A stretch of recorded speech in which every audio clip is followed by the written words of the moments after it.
Buy my novel, Escape from the Village, from major booksellers online. Go to escapevillage.com.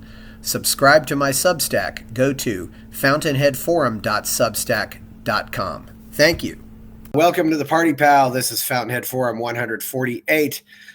Eduardo Marty is returning. We're going to talk about his home country of Argentina and Javier Milei and his first 6 weeks or so in office right now. It's certainly been a very interesting time. And of course, this is also I'm now back home after visiting South America for 2 weeks, including 6 days in Buenos Aires. What a remarkable city. We're going to talk about what Milei has done since then and where we think things are going to go. How are you, Eduardo? Fine, thank you for the invitation. Happy to be here. Yeah, thank you. Last time we talked a little bit about your origin story.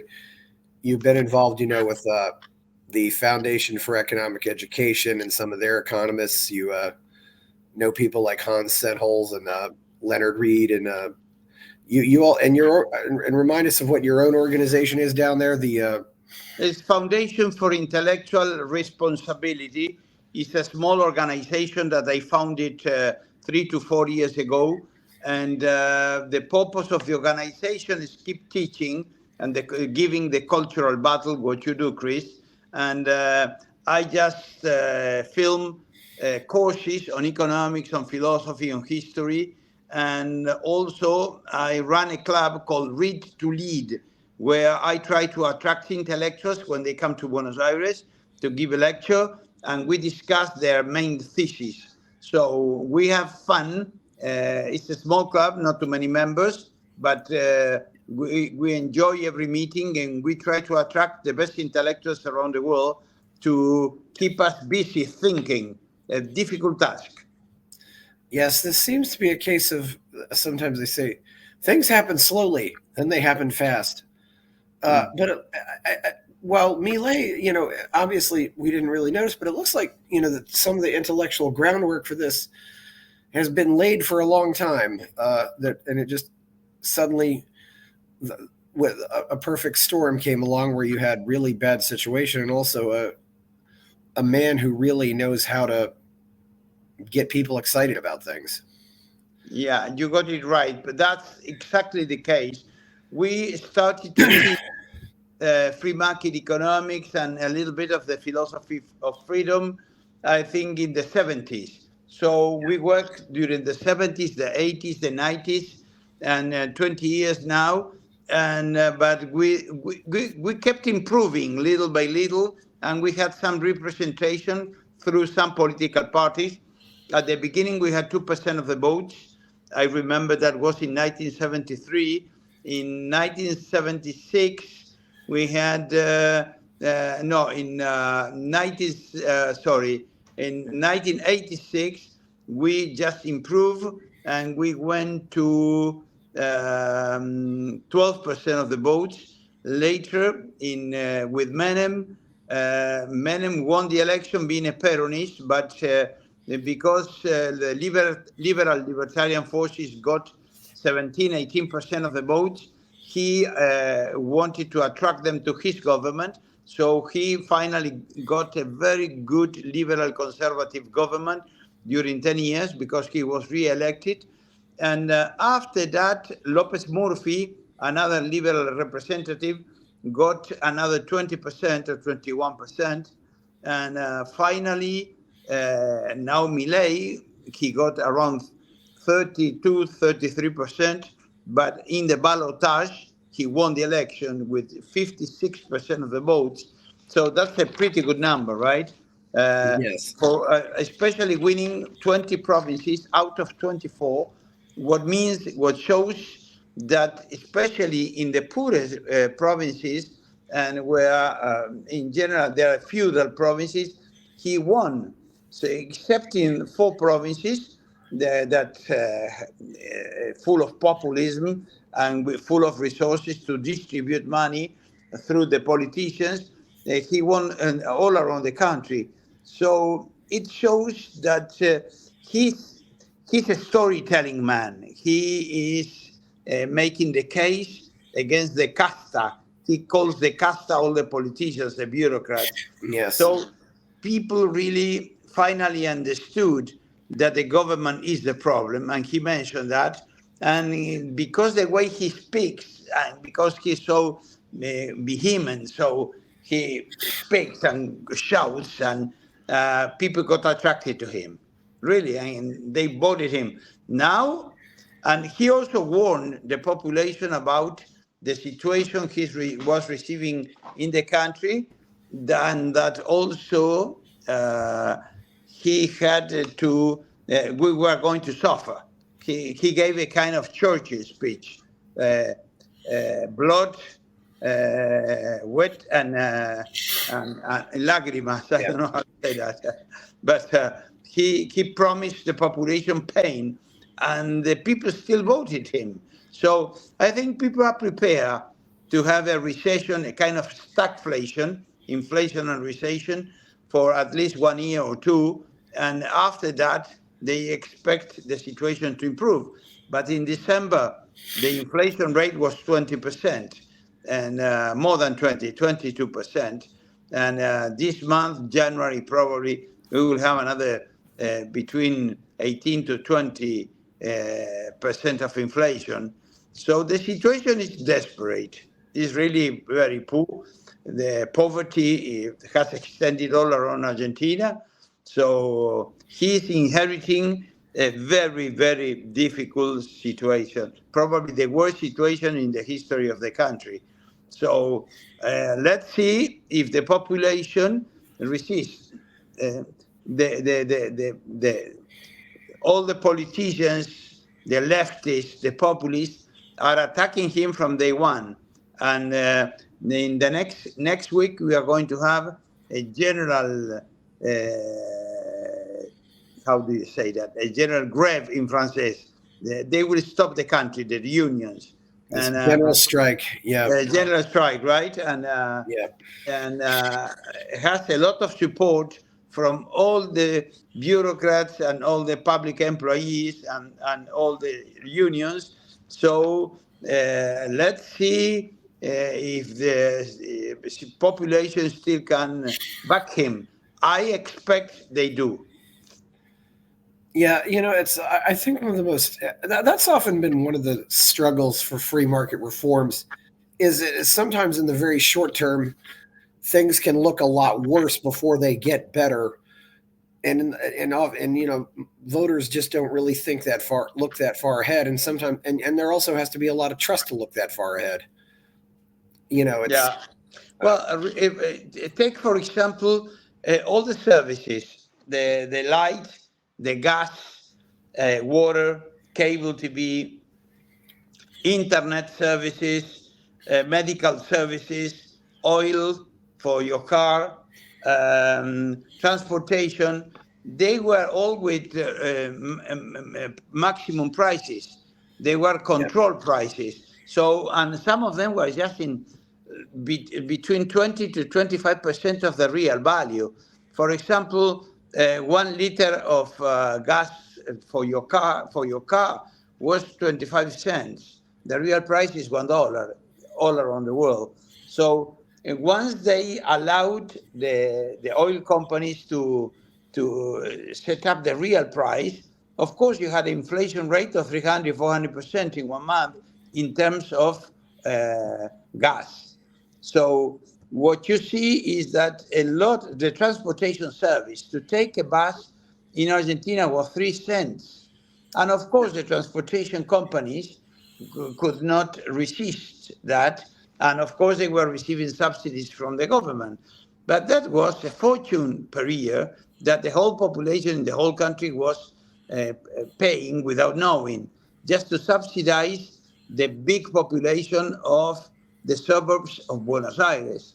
You have half of the population of Argentina lives around Buenos Aires, not in the capital, but in the suburbs, in what we call favelas or villas miserias, the slums.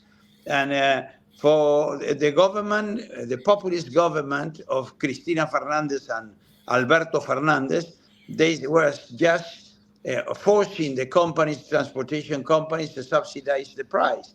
And of course, the first thing Milei did is we have to cut expenses. We need to end with these subsidies. And right now, the cost of transportation went from 3 cents to 20 cents. And of course, it will have to go to 50 cents. But for people just making less than $200 a month, that's a fortune. And of course, it's being difficult. But there is no other way.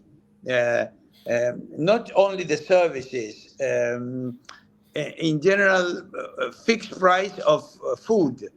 And what you see is that when you go to the supermarket, most of the food, beverages, and basic food, they are paying 50% in taxes. So Milei discovered that, and he's trying to just diminish taxes, but he's just running a huge deficit left by the last government. So it's very difficult because he needs to put the bills in order.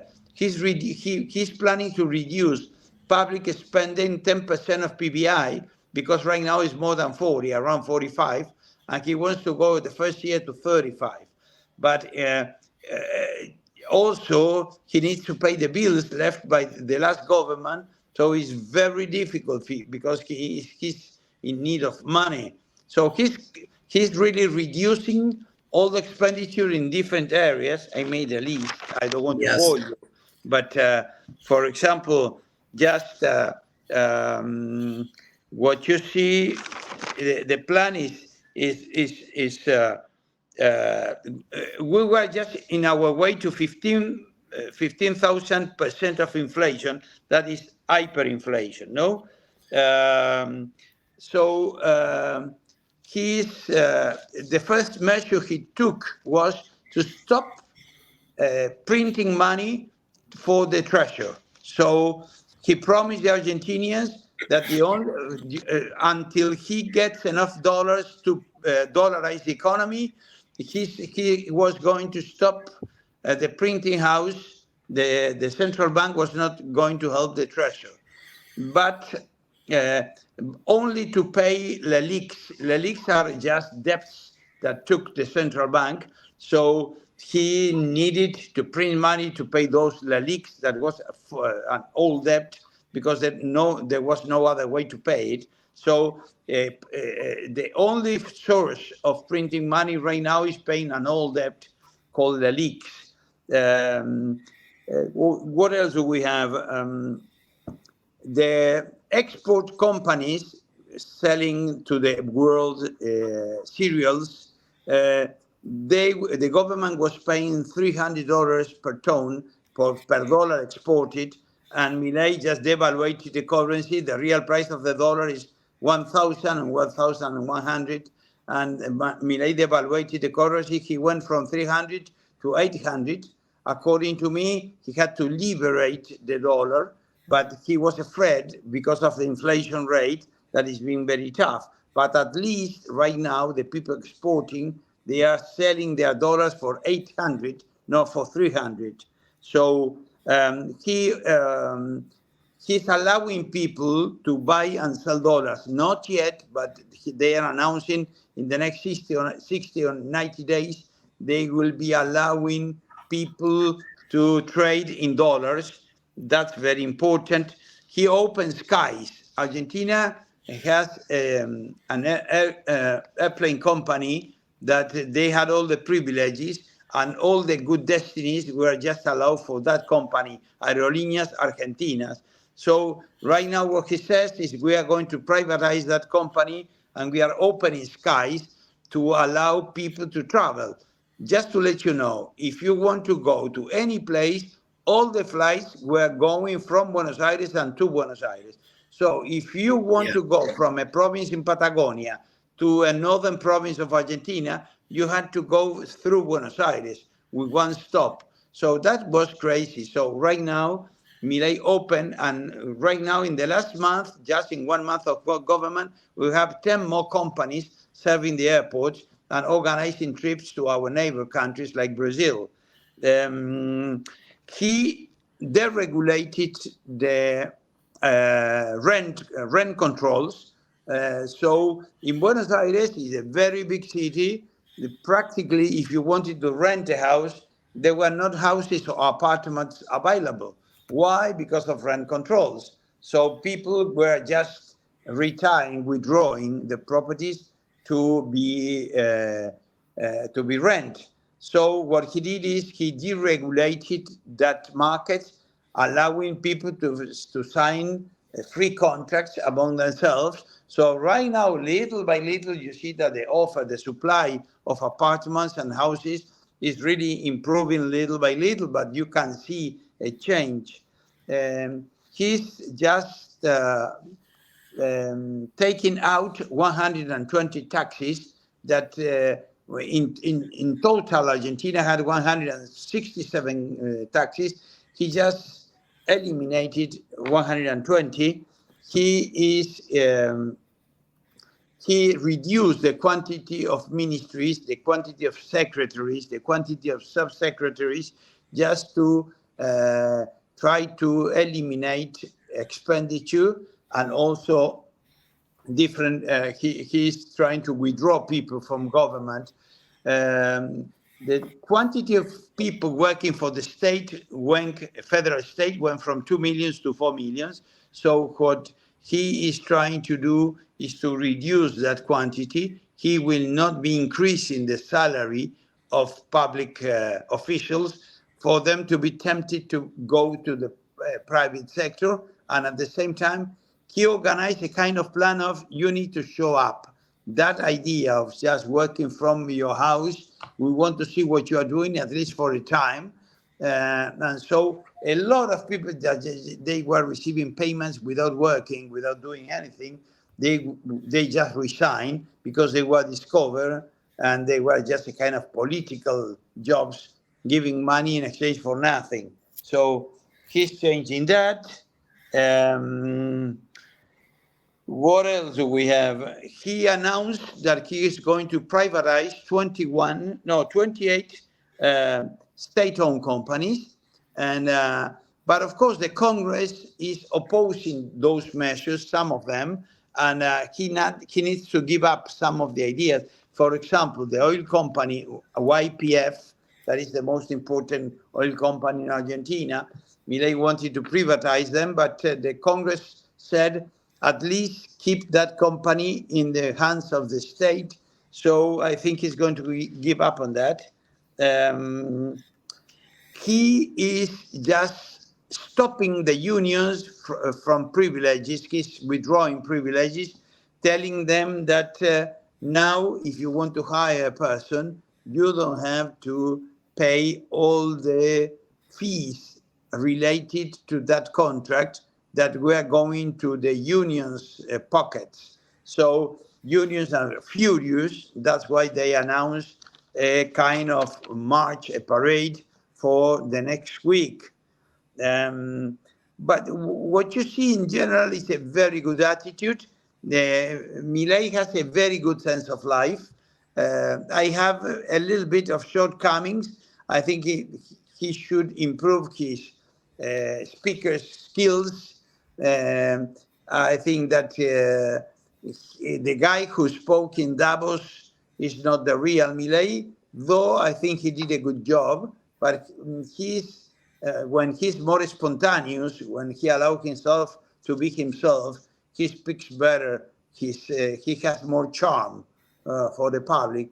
But I still think that he did a good job. He spoke about morality. He spoke about the importance of businessmen, that they are the real heroes, supporting the world and just allowing the world to improving productivity, deleting poverty. And he explained how we went from with 90% of poverty in the world to 10% right now. And he explained the phenomenon of Argentina when he said, we have been rich and we are poor. Rich is better. That's the message, right? And I think that the people got that message too, because we really suffer. not just from going to have a good standard of living to a low standard of living, but also self-esteem. When you are in a country that is proud and people love to be used to come to Argentina from all around the world. We are all my grandparents were immigrants, two from France, one from Spain, one from England. So people here in Argentina, 50% of the population came from Italy. 25% came from Spain. So you have people from all around the world, immigrants. Right now, the young kids are leaving the country and going to Spain or going to Miami. And so why? Because we have been suffering 100 years of decadence. And this is a beautiful country to live. The geography is very nice. The weather is not so cold. We have nice mountains. The territory is not too full of people. So this is the country to enjoy. But politicians manage themselves to destroy it. So I think that there is this. What you see in Argentina is this kind of reaction of people tired of being ripped. So they want to go back to a normal country, just reduce inflation, or just to try to make it disappear, and open trade. Argentina has been a protectionist country for 100 years. So when you go with salaries that are very low, you have prices for clothes, for shoes, for shirts that they are incredible. They are more expensive than in Miami or New York. Toys for kids, they are protected. Computers, everything is very expensive, except the food. But the food, little by little, also become more and more expensive. So I think that there is a good opportunity if we really make our homework, and it's not an easy task. Sorry I spoke so much. Well, yeah, that was a wealth of stuff. Yeah, starting, going from 21 ministries to 9. I remember he immediately cut that women's ministry, and that was a good move. And also the open skies. You talked about companies. I wouldn't be surprised if we see some of the foreign airlines move in. I mean, maybe Volaris or Avianca would move in. Yeah. I know Latam was in there for a while, but they pulled out. So I don't know if they would. But these are just other. Yeah, they just returned Latam. Yeah, and I don't just mean flying to and from Buenos Aires, but I mean maybe trying to set things up there. And you made an interesting point too. Maybe also somebody actually might. I mean, maybe somebody would try to put a hub in Mendoza or Cordoba instead of Buenos Aires. Right, not just around the Buenos Aires. You have Aeroparque, that is a stubborn, but there are two other airports that during the Macri time they opened, and of course Cristina closed them. Yeah. They wanted everything centralized. Argentina is a large country, so in order for you to move, it's like in the States, you need to move through air transportation. And our roads are not so good either, so it's very important to have a very good flight system.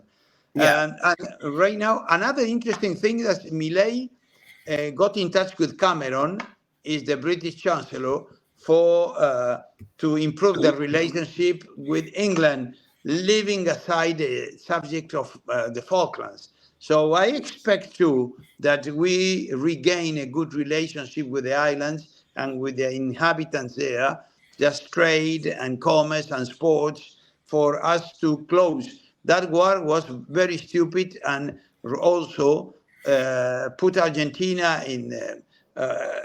We went back 40 years or 50 years. The very stupid war caused by the militaries, a kind of Russian Putin and his mentors there just attacking Ukraine. That kind of mentality, nationalistic mentality, trying to gain territory. Well, I mean, who in the world would really want to live there anyway, Eduardo? I mean, it was once described as two bald men fighting over a comb. I mean, the British only have it there because they've always liked to have their navy all over the world. And, so it was a stopover maybe on the way if you were going around South America. But yeah, if the British pulled the military presence out there, all the Brits would go back to England, or they'd go to England. They wouldn't stay there. Well, I think that the British have always managed themselves to build beautiful things out of nothing. And in Malvinas, if you go there and take a look, it's cozy, it's nice. And also for Argentinians, being so close would be a very good English school for us. And Argentinians have a kind of love-hate relationship with the British. So if you develop good relationships, right now I'm sure there are a lot of possibilities of tourism and sports, and I don't know, but I bet that a lot of Argentinians, the middle Argentinian class, would love to go to visit. So there is a real, there are 2,000 people there. No, the really very small population, and it's very cold and windy, and as you said, it's not a very comfortable. It's like living in Alaska, but with a little bit less snow. But it still is difficult. Yeah, it's very important to rebuild relationship with UK, I think, and Milei is in the good track to do that. Yeah, hopefully so. And ultimately, the losing of that war, I suppose, to a certain extent, helped discredit the military regime to begin with, and just because Argentina had their first had elections back in 1983, and that was 2 years after the war. But anyway, I don't want to go over that. But also, I think really, as far as firing government employees, I think the move to say you got to come into the office was huge, because I think they found all these people were just staying at home and they weren't doing anything. Right. Chris, we call them gnocchis. Gnocchis is an Italian food, a pasta, that in Argentina the tradition is to eat gnocchis the 29. And they call them gnocchis because they just go the 29 of the month to get their salaries to the office. But the rest of the month they were not going. So, that measure shows, there was not enough room for them because they were just all stand up because they were hired to get a salary, not to do any job. So when they were forced to go to the office, the offices were flooded of people and they didn't know what to do with them, really. But I think the purpose is to reduce the quantity of public employees from 4 million to 3 million and to try to go back to 2 million again. But just to give you a general idea, the country was paying salaries for 2 million people, for public employees, and you had around 4 million retirees that were receiving pension plans, and you didn't have plans for security, social security. With Cristina and Fernandez, we went from let me check, to 7 million people receiving checks from the states to 20 million people. In a country of 47, having 20 million people just living from the government, receiving checks every month, is impossible, especially in a country that is very unproductive, full of taxes and regulations, and with the trade closed, so you cannot export nor import, being that very difficult. So I think that really to shrink the government is going to be a very difficult task, because all that people are screaming, saying, "Oh, Milei, you want us to starve," and at the same time, all the beneficiaries, because we will pay less taxes and we'll have less inflation. Of course, we don't have a voice, or very little voice, just when we go to vote. So it's a difficult task. He will become probably in the next year a little bit unpopular. Let's see how much support he can keep after doing all these reforms. Yeah, it'll certainly some reforms, that we'll see. Yeah, and as people pointed out too, there was very much an informal economy in Argentina anyway, which is where a lot of these new rentals came out of. They're just now being more back in the formal economy. it's almost the informal or the underground economy that nobody pays attention to. People remember that we have inflation since when they created the central bank was in 1935, but they started to print money during the Perón government from 1946 on. So all the inflation is inflating, and we're just printing money. So people got accustomed to inflation, and they learn how to protect themselves. In Argentina, Argentina is the second largest country holding dollars, cash dollars around the world after Russia. It is calculated. Calculus go from 250 to 400 billion dollars in the hands of Argentines. And also, you mentioned the black market. You can see that if you go to Punta del Este in Uruguay. It's a very sophisticated where all the Argentinians and the Brazilians they go to escape from the government. Around Buenos Aires, you have 250 golf courses. The rest of Latin America together, including Mexico, they don't have that quantity of golf courses. And you have more than 1,200 country clubs with polo. All that is in general is dark money, blue money that escaped from the hands of the government. So people learn how to protect themselves, but that's a middle class, upper middle class. But the lower middle class, they could escape because you are living from a salary. And inflation is a process of redistribution of wealth. It goes from the poor to the people who are close to the government or who got some independence of the government. They can just set up their own prices. So it's very interesting. And what happens is what you can see. People who are poorer, and right now you have between 40 to 45% of people just living on poverty, and 10% of people who they eat once a day, and they are searching for food in the waste papers. So it's a very sad situation that people just are expecting to be able to reverse if Milei keeps the courage to do it. It looks like he's resisting the pressures. Yeah, he's done, because there's got to be tremendous pressures. Yeah, and so many other people have caved or haven't even tried to fight. I mean, yeah, even though they allegedly had the credentials. I mean, Reagan didn't fight. Certainly, Alan Greenspan never fought. I mean, it seems as though, I do think that Congress will be can certainly be an obstacle, because he still doesn't have La Libertad Avanza still doesn't have that many seats in the Chamber of Deputies in the Senate. But Chris, I was a candidate to become a Ministry of Education in Argentina for a while, for 2 months. So I was invited to go to the candidates of when they were just preparing the government plans, and I really realized how difficult it is a task, because it's not only the quantity of laws that you have to derogate, you have to close, but also the kind of problems, legal problems that you can face anytime you touch some of those laws. So you need to be surrounded by lawyers, unless you want, for any reason, after you are in government, to all the time being judged for different crimes. So you need to be careful.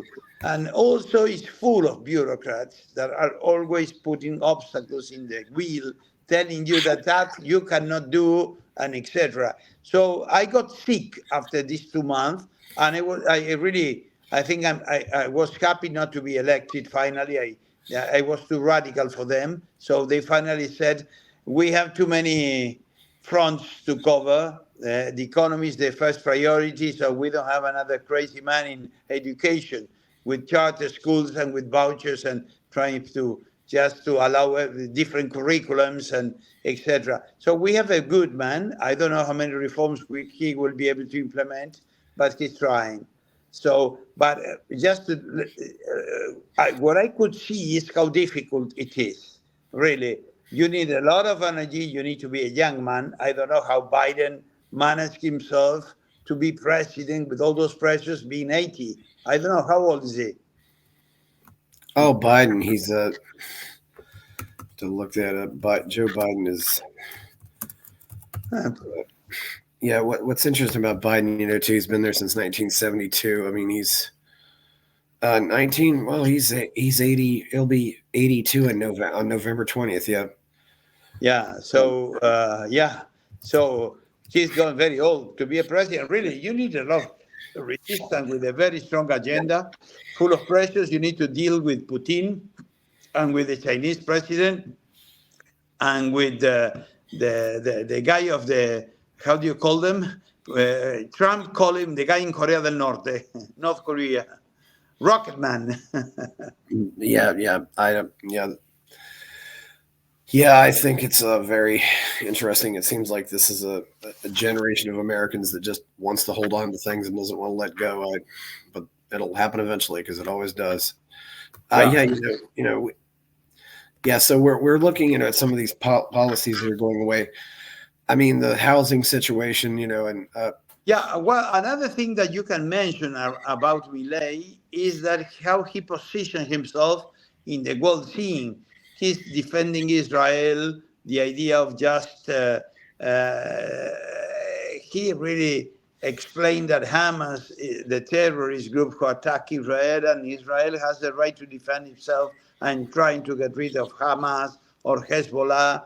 We suffer here in Argentina to bombing in the Israeli embassy, and also in one building for social security and health problems in the Jewish community. They kill a lot of Argentines here, a lot of people, and the Iranians were in the process, and Cristina also was a kind of, she wanted to sign a deal with the Iranians to pardon them because of, and of course that was crazy. The person who denounced Cristina, Mr. Nisman, was assassinated one day before going to the Congress. So what you see is the kind of people with Maduro, with Ortega, with Castro, they don't have any scruples. They are really bad people. And if we really did not go into the hands of totalitarianism or collectivism, is because of the strong middle class, because of the free journalism,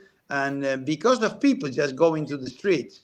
When Cristina tried to take justice and tried to take the journals, she had 5 million people in the streets in Buenos Aires. So I think that's also why in Brazil, Lula will not able to take government, despite the fact that justice, the Supreme Court in Brazil, they are trying to control everything.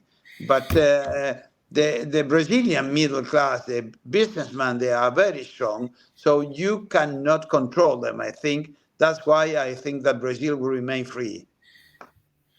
Yeah. There's certainly, and one other measure too, Milei has put out is this, and of course it's been misrepresented, but he's going to make it a lot harder to block traffic and go out and stop traffic. If you're just going to, you can stand on the sidewalk or stand in one of the parks or stand in the plaza and have your protests, or even, but you can't do it in the streets anymore, and you can't do it on the roads. So, the organizations will be charged for the billed for the police work. Yeah, it was a nightmare during several years. And he put Patricia Bullrich in charge of security, and they made a kind of protocolo through which you need to get permission to go into a parade, and they will give you the permission, but just provided that you don't stop traffic in the street. You can go on a parade in the sidewalks, but they control the first two. Milei has been in power 40 days, but he controlled the first two manifestations, the two first parades very well. and charge the organizers with a lot of money. But the next one is going to be a test because a lot of people will be marching and the unions are involved, and the unions have traditionally been very, very strong. They are all the Peronist central column. So it's going to be a test. Let's see if he can control that. Yeah, we'll see what happens. I hope these strikes and demonstrations end up being peaceful. I don't know. Do you think that there might actually be Milei supporters coming out to stand and just yell at them, and hopefully things There stay are peaceful? some people trying to organize parades, demonstration defending Milei and trying to push the government. But Argentines are a little bit lazy too. Now it's summer. In summer, nothing happens, especially middle class. They go to the beach, and it's very hot, Buenos Aires. So right now, I'm in Buenos Aires downtown. Nobody's here. The streets are desert. And you go to Sao Paulo in Brazil, it's the same thing. We have good beaches around, and people just go to the Patagonia, they go to the beaches, they go to the club, but they are not in the mood to go to a parade unless it's something really, really striking. I don't think populations see the emergence right now to support Milei. But if they keep pushing, if the CGT, the workers' unions, keep pushing and the politicians keep pushing, I think that Milei will have the courage to call for a plebiscite, a kind of asking the population if they want to support the measures. And though he cannot use that for legislative purposes, the fact that maybe 60% of the population votes supporting his measures is going to be very tough for the Congress or for the unions stopping his measures. So I think that's a possible scenario that you will see. Let's see really how big the parade of the unions will be. I think it's going to be the 29th of January. Let's see how much support they have. Probably a lot, because a lot of people are suffering the consequences of this adjustment. They will not be receiving their checks. So, and just another measure important that I didn't mention. Milei stopped all the money going to the media. So all the media receiving envelopes behind the table just for you to speak good things about the government, he stopped all that. So they are crazy. Just two TV channels are out of the market, and they are saying they're for sale because they went bankrupt, because they stopped just receiving money from the government for the last month or two, and they cannot resist it because they are always being people just being there because of getting money from the government, because there is no real market for them. Nobody supports them. So that's a great, great message. The unions are just organizing a parade, a strike, and calling everybody, all public officials, bureaucrats, and state-owned companies, employees, to march with them. I think it's going to be on January 26th or 29th. Sorry, I have to check the date. But at the same time, there is a huge campaign of people defending Milei, saying, go to work no matter how, and find a way to go to work, don't stop. But the problem in January is that half of the population is in the beach. So, or just they are just in houses and in swimming pools, or just in their houses, but taking holidays. Most people take holidays. January is a very hot month in Buenos Aires and in the main cities of Argentina. So I don't know how much repercussion that measure will have, how many people the unions will be attracting, though 1,000 union workers got together to organize the parade.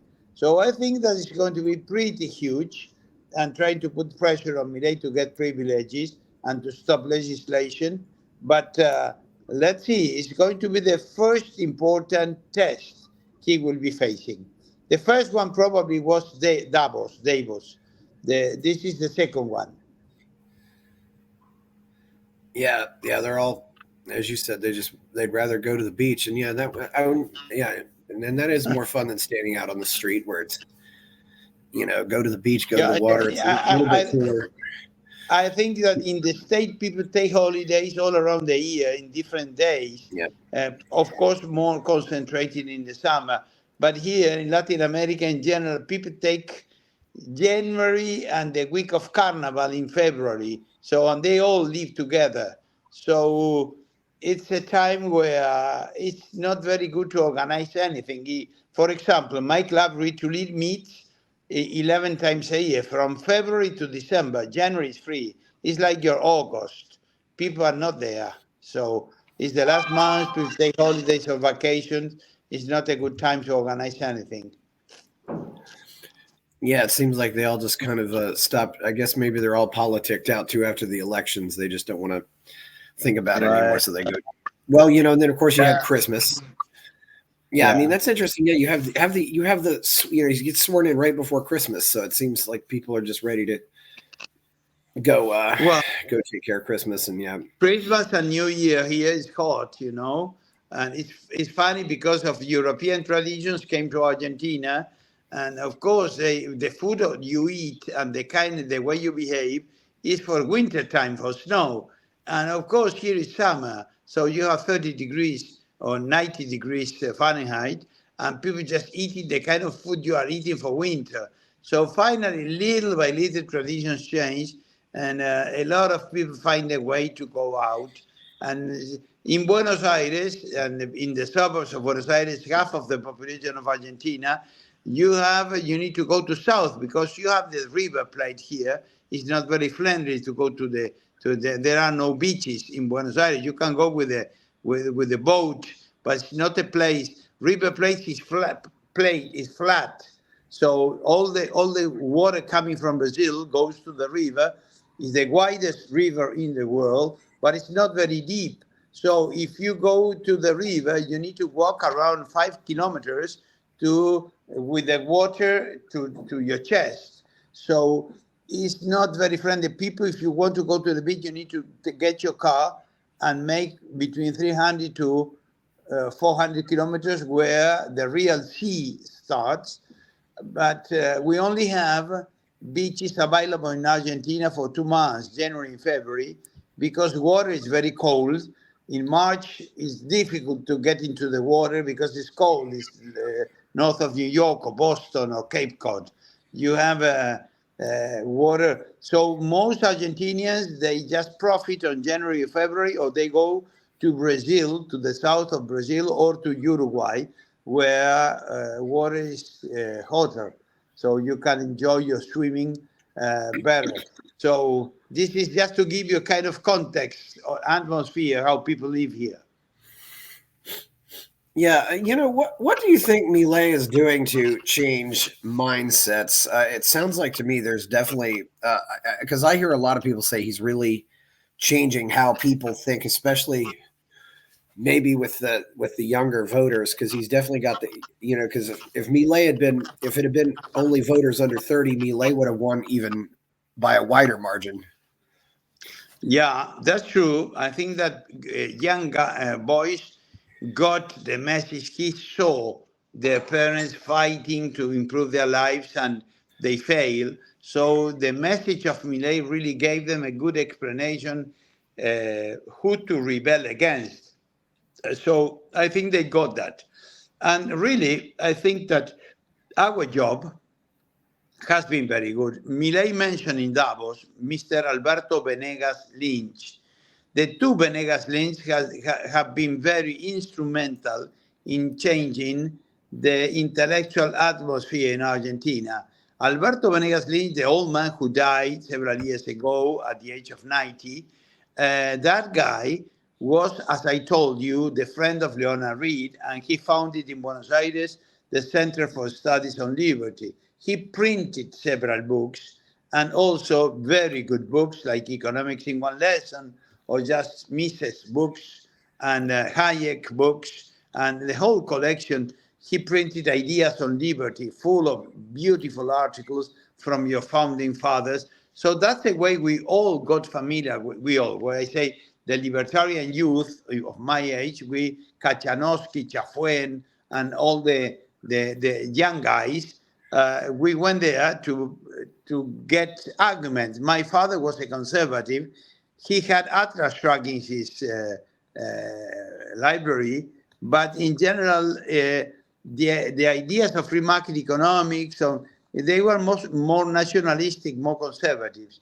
The Venegas League brought the ideas of liberty here, and and also when Senholz came to Buenos Aires, he gave scholarships to Argentinians to go to study under his guide. And all of us, the people who went there to Grove City College, we learned the lessons.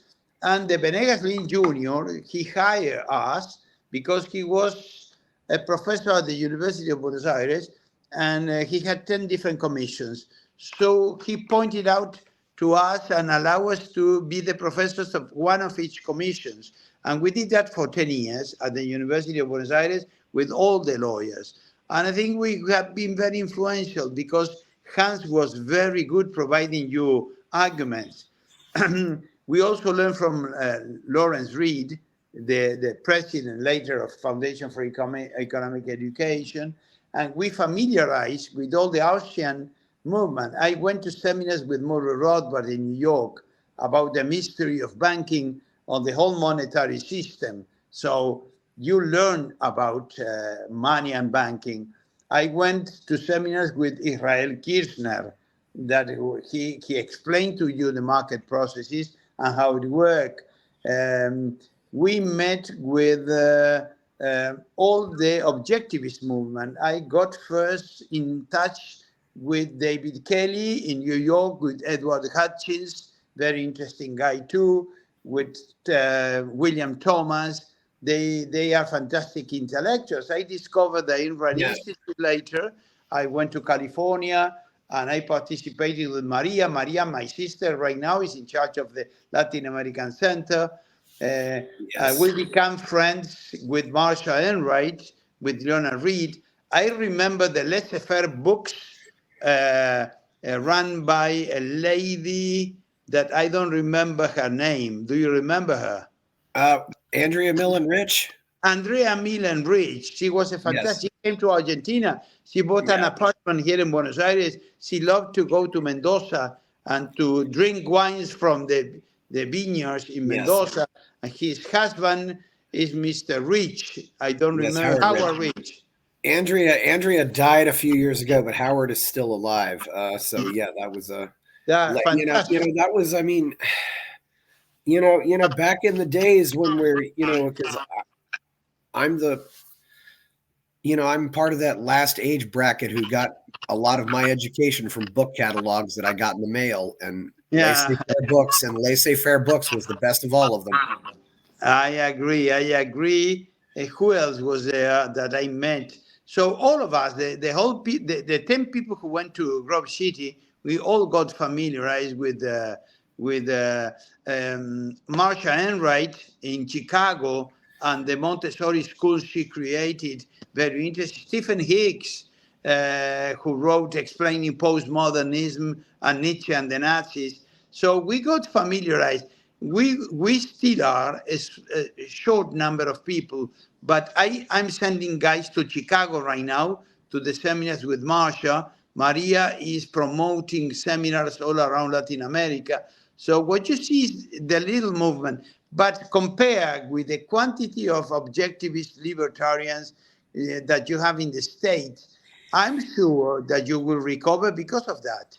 Because you see a strong movement of people understanding good principles in the States. I don't know what to say about the objectivist movement in the States. Incidentally, that just made me think of something. Since Marsha has been so involved with Montessori school, Montessori schools, are there a lot of Montessori schools in Argentina? Is there a lot of homeschooling or unschooling down there? No, only I think 3 or 4, and they are all elementary schools. Marsha created secondary schools, and right now she's trying to organize a university called Reliance University in Chicago, with that same methodology. She has the board, and she has been working for 2 to 3 years.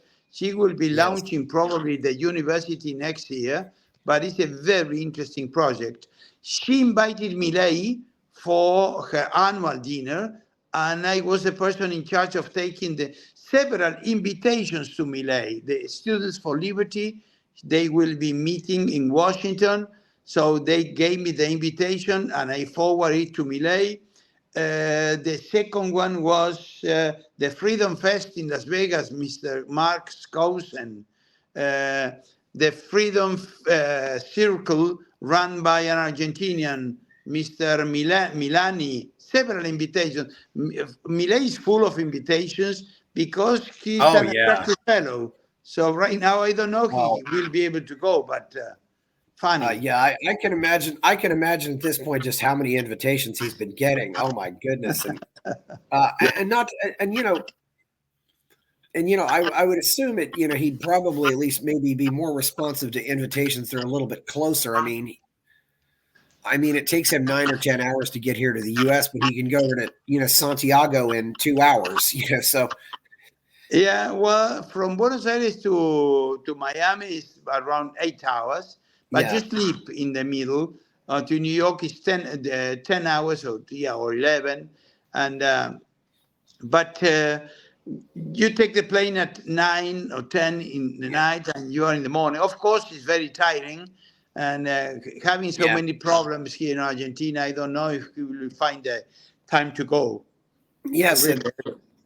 And, this is something we also want to comment on. Javier Milei has been flying. I mean, we've seen pictures of him on Aerolíneas Argentinas going over to just see Fatima in a show.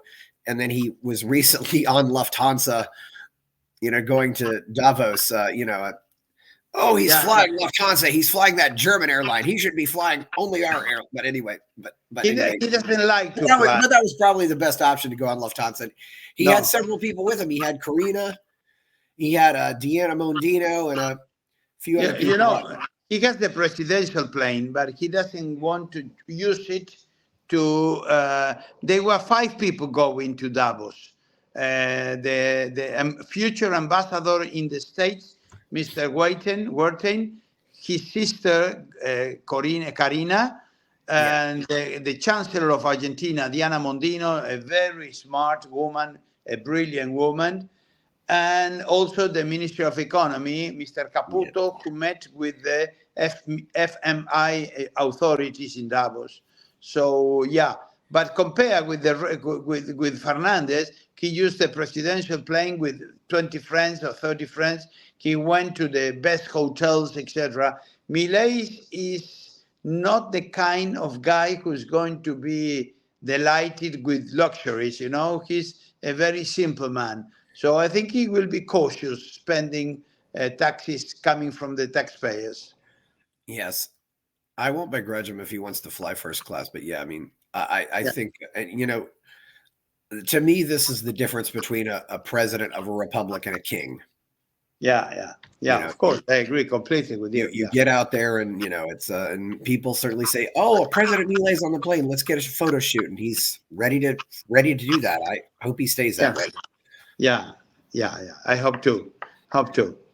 Yeah, do you have any opinions on anybody in the cabinet? I mean, I've certainly Deanna Mondino is invited because I know she speaks fluent English. But anybody else too that speaks English is invited. Well, I think that Mr. Manuel Adorni is a very interesting man. He's the presidential speaker. He is a very good journalist. He has a very good English, and he's a very good intellectual. So I can ask him if he would like to answer your questions in a future interview. No problem. I can ask him. If he gives me the okay, I will send you the contact for you to interview him. Oh yeah. I didn't know who. I'd not heard of him. Yeah, I'd love to talk to any of these people. But anyway, so. Do you think so? How do you think this is going to end? I said, this was the most important election in the history of the world. How do you think this will impact the rest of South America? Because I saw Milei's airport Milei's book on sale in the airport in Lima. It's, so obviously Peruvians know about him. I heard a Peruvian cab driver talking Oh about him. no, he has been popular all around Latin America.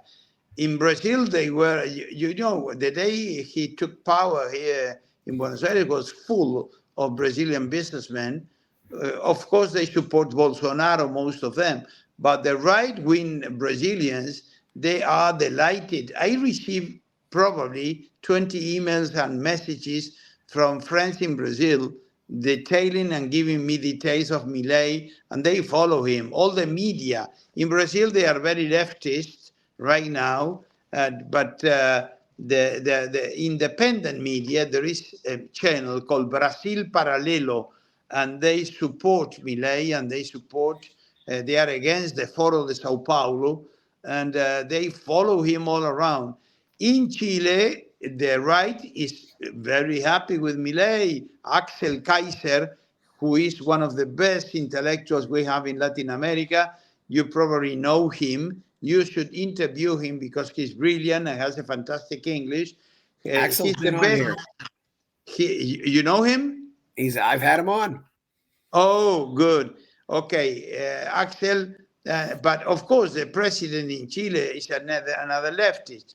In Bolivia, they are all leftists except the libertarians who are very happy with Milei. In Paraguay, they are happy with Milei. In Uruguay too, and people follow him. What else? You have Peru. Peru is a mixed government. The vice president of Castillo is a very normal woman, and she's trying to just to keep going. And but Peru is a very intellectual country, and they had Vargas Llosa, they had Hernando de Soto, brilliant intellectuals, and the influence of them, that you can see them in Peru. Last month, 2 months ago, I went to Peru. I spoke in 6 different universities, 7 different universities, in Lima, in Arequipa, in Cusco, and I found the intellectual climate of Peru very, very good. They are very interesting in capitalism and libertarianism. In Ecuador, they are under the influence of the narcos. You know, the drug in all Latin Yes. America. Yeah, unless we need in Latin America that you legalize drugs, because if you don't, they are killing Latin America, because just with the money coming from the drug industry, what they do is they buy everything. They buy the police, they buy the justice, and there is no way to stop it. And if you want to fight that, you need to use the Bukele methodology. And I don't know if it's going to last for a while, because it's very difficult. You need really, unless you find a way to solve that problem in the States first, I think that it's going to keep growing in Latin America, the problem, I think. What do you think about it? Yeah, well, El Salvador seems like it's definitely on a good path. And I've heard Bukele has certainly been supportive and said nice things about Milei. I think that's probably the closest thing there is right now. People said to me, I had a nice lady on here. She said, I'm proud to be a Salvadorian now. Yeah. Because of that. It looks like, and the biggest danger for some of these politicians is I think they might cross the USA, or somebody might decide to take them out if they don't like them. So yeah, the problem with Bukele is that his values are confused. Some of them are good, and some other ones are not so good. So he doesn't have the principles that you need in order for you to run properly the country. So I think he's a good. I like him, despite his tough policies. I think that he's doing a good job and trying to improve the situation of Salvadorians, and people love him. But I still think that he needs to have a better understanding of the markets, free market economics, and good principles. Well, Bukele's been hanging out a lot with Saifedean Ammous, who is the author of the book, the Bitcoin Standard. So that's a good thing. Austrian economist is Saifedean. He's awesome. Saifedean, and it seems like the smaller countries, their fortunes can rise and fall a lot faster than the bigger countries. Yeah. Well, because you are under the pressures of government. You see, in Venezuela, they Yeah. took the farms, they took the industries. Just this man Maduro is a kind of king. They are taking decisions about the fortunes, life, and properties of everybody. And of course, he's really attacking Milei every single day with different speeches. And Milei is not answering him. I wish he would find the time to answer Maduro. Yeah. I think he just figures he's got better things to do, and that's important. And I think, having been the lead singer of this Rolling Stone cover band Everest and being a soccer player, it's given him a cool factor that a lot of politicians just don't have. Yeah. Philosophically, I think we could really get things going down there. It's what did you think about the speech at the World Economic Forum? It seemed like he really just tore into the whole thing. I'm surprised they gave him the microphone, but he had the microphone, so you might as well take it and talk to these people. But I think that he should take, when he speaks openly and he's himself, he gives better speeches than that. India, he was very rigid, very and reading, and that's something he doesn't do very often. And he's a very good storytelling. So I think he should have been warned about the importance of being himself. But I think despite that, he gave a very good lecture in favor of capitalism, showing the importance of history and how capitalism helped to eliminate poverty around the world from 10%, from 90% to 10%. And at the same time that we don't need bureaucrats and politicians telling us what to do. What we need is just that they stay out of the road for us to let us work and being productive. And I think he said that he explained the importance of just being honest related to the warming of the earth processes that are 90% natural. And of course, there is some incidence from human beings, but you cannot eliminate human beings. And if we have a little warming and if we exchange that for a good standard of living and just eliminating poverty, that's the price we need to pay. I think he said that in a very good way. And he spoke against the bureaucracy trying to tell us what to do and compare with Sanchez in Spain or Macron on some other ones that are really in favor of controlling life and spending money in all the projects they want.